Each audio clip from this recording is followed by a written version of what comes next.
That was good shit. Hey Chad, I'm a professional lurker on your streams and YouTube. Appreciate your quality content. How are you feeling about the state of the game? Nero, that is an excellent question. How am I feeling about the state of the game? Let me tell you how I am feeling about the state of the game, Nero. You know what? I'm gonna make a YouTube video out of that comment. Let me tell you how I feel about the state of the game.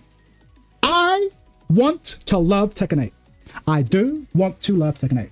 I like Tekken's system in general. I'm always going to be more of a Tekken guy than a Street Fighter guy.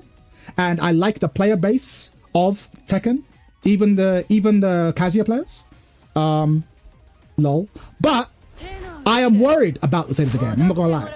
Because, have you guys ever played Yu-Gi-Oh? If you played Yu-Gi-Oh back in the day and played it now, Yu-Gi-Oh now is a very different game. And the reason it's a very different game is because the game is very offensive. Very fast-paced, very offensive. If your deck cannot win on turn 1 now, your deck is shit. And I am worried that Tekken is kind of going in that direction where the best characters in the game are the ones with the best offense and the ones who are able to essentially stop their opponent from playing the game. And I'm worried that's going to be the new meta. So I'm worried that like at the highest levels of play, it's just going to be the Dragunov, Feng, Nina, Sho. And every DLC character, we're just going to be like, okay, can this character monopolize turns? If so, they're a good character. If they can't stop the opponent from, from doing what they want to do, your character's trash. And I've been thinking a lot about this because I've been playing Xiaoyu. Xiaoyu on paper is like one of the best characters in the game. Some people put Xiaoyu top 5. In fact, I was watching a funny video with like King J and what's his name? King J and what's his name? And Shaiko. And Shaiko was like top 1. Xiaoyu is top 1, which is kind of crazy. But given that people think that Xiaoyu is so good, I was wondering, well, why hasn't Xiaoyu really shown out in tournaments? Like, what's the deal, right? Because people are competing for a lot of money now. So if the characters are as strong as people say they are, surely someone will pick them up. Top 1 is a joke. Kind of, but I can see why people say it though. Because like, by traditional Tekken standards, Xiaoyu is a like unheard of character. So it's not unreasonable like to think that. But I was like, okay, why is she not showing out in tournaments? And my hunch is that the characters who are going to show out in tournaments are the characters who can get plus frames and like limit their opponent's actions. So Nina, when Nina's in your face, the list of things you can do shrinks to a really small list because you have about 10, 11, 12, 13 frame gap, right? To do anything. Dragunov, similarly. Bang, he's plus 6. So the list of things you can safely do are very small. Even Law, right? Law, with his like fucking quick close and fucking while standing 4, he's very easy to get plus frames and so can limit your options. And I get the feeling there's going to be 2 tiers of Tekken characters.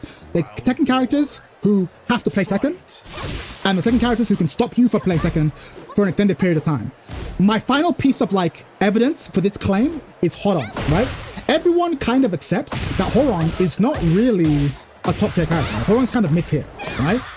But have you noticed that Horong's actually got a pretty good amount of like tournament representation in like top 24, top 16, right? Better tournament representation than a lot of characters who are widely considered better. Why is that? And I feel like it's because even though Horong is kind of mid-tier, Horong does one of the things that is important to be strong in this game. And that thing is, I can stop you from getting turns. Because while you're dealing with my fucking down 3-4 flamingo shit, you can't do your forward 2s, you can't do your wave dash mix up, you can't do what you want to do. So I'm worried that Tekken is increasingly becoming a game about, it's not really about movement, it's not really about punishment, although those things are really useful. It's about, can I stop you from getting a turn? Because the offense is so uncontainable now that the only way to win with any consistency is to like stop your opponent from playing.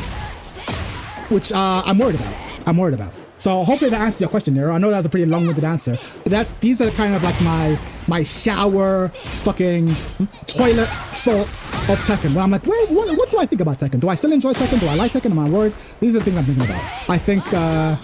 I think increasingly this game is about stopping your opponent from playing the game, and I don't know how healthy that will be for Tekken long term. I don't know. So yeah, hopefully that answers it. But I'm still having fun because I'm streaming and that's always fun. I feel like there are less consequences for being on offense or pressing buttons in general, and conveying less benefit for attempting to emphasize people. Exactly, Elijah. That's exactly it. That's exactly it, Elijah. 100%. Tekken used to be a game where every offensive option had risk. Every single one. And there were always gaps. And I think now they have made it so that actually offense is now very real. Very, very, very real.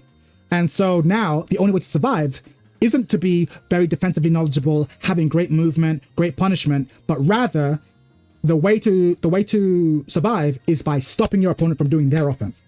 The best characters are the ones who can stop their opponent from doing offense. And I don't know how I feel about that. I don't know how I feel about that. It is what it is. But now everyone's offense is real. Everyone's mix-up is real. Like there is no longer like, you can no longer be like, oh, if I do this movement option, I can eliminate your most scary things. So now it's like, the only way to survive with consistency is to just stop you from doing it. Yoshi. Yosh! Yosh! Yeah, Yoshi's an interesting character too. I think in some ways Yoshi's kind of broken, but in a game with broken offense, I don't know that I'm that angry about a character having broken defense. You know what I mean? Like you almost need more of it in a weird way. Yeah, it's weird. It's weird. I know I'm feeling worse about the game since some of my favorite content creators have quit due to the state of the game and monetization, Frame Whisperer, and I agree that it's not the best state. But I love the fundamentals of Tekken, but Tekken 8 hurts to play sometimes. Nero, as someone who is also a huge fan of Frame Whisperer, I too am upset to see him leave, and I 100% get why he's leaving. I hope that he'll come back. I think he will come back. But he is right to step away from the game, and he's right to be as pissed at what it is. Because the version of Tekken that we kind of came to love doesn't exist anymore. And so, as Tekken players, we have to ask ourselves, do we want to get on board with the new Tekken, or do we want to leave? And both options are valid. Both options are valid. But yeah, I was bummed out to hear him kind of be like, yeah, I'm stepping away from the game. But it sounds like he needs it. And I've been enjoying watching him play Street Fighter 6 though. So I love that game too. So I hope he has some fun there. But I also hope he comes back. And my plan is to continue his work of shitting on these Kazuya players and shitting on these Brian players. I will continue what he started. I will be the Robin to his Batman. I will continue the legacy because someone has to. Someone's got to hold these Mishima elitists and these Brian elitists to account. And that will be me. That will be me. But yeah, I don't want to sound like I'm super pessimistic. There's a lot to love about Tekken. That's why we're all here, right? But yeah, I'm worried about I'm not so much worried about where we are, but I am worried about the direction of travel. I'm really worried because, like I said, Yu-Gi-Oh for me is the best example. If you played Yu-Gi-Oh back in the day and you look at how Yu-Gi-Oh is now, I'm worried that's going to be the future of our game, where it becomes so focused on offense and so fast that yeah, if your deck can't win turn one, then the whole deck is trash. And like in this game, if your character can't get like dumb plus frames with ease, the game's trash. The character's trash, and I'm worried about that. I'm worried about that because when you have characters that have really powerful offense, the only way to win is to be able to stop your opponent from having offensive turns. And I think that's what we're seeing already. That's why the characters that are dominating. I think it helps to look at the new characters to understand what they want their design to be. That's a good point. I don't love Reina or Victor's design when they are on defense. Yeah, but they seldom are on defense. Reina's got fucking plus on block into stance. Victor's got plus on block into stance. Lydia came out plus on block. That's what they want. They don't want neutral. They want, it's like, take your plus frames. Plus frames the game. And the thing is, plus frames have always existed in Tekken, but Tekken was always about like, the person doing the mix-up was also taking a risk. So you couldn't win consistently by being a mix-up machine. Whereas now, increasingly, they've reduced the risk factor on running mix-ups. So now, the winning strategy is stop your opponent from running mix-ups. It's wild. Is Xiaoyu your main now, or are you still with Leo? I think Leo's still my main, but I've set myself a personal challenge of trying to get Xiaoyu to Emperor. That's the goal. So that's what I'm doing for now. And then I'll maybe try and learn some Reina. But I'm enjoying Xiaoyu. I'm enjoying Xiaoyu a lot. And I get the feeling that Leo won't be in Tekken 9. I'm honestly surprised that Leo's in Tekken 8, honestly, because no one played Leo. And Leo has no role in the story, really. So I assumed that Leo wasn't coming, so I'd have to pick a new main. So I'm just future-proofing myself right now. Playing some Xiaoyu. Xiaoyu's fun. I like Xiaoyu. I like the philosophy of Xiaoyu. Even though she's very tricky and she has a bad reputation, I like the defensive, evasive nature of her.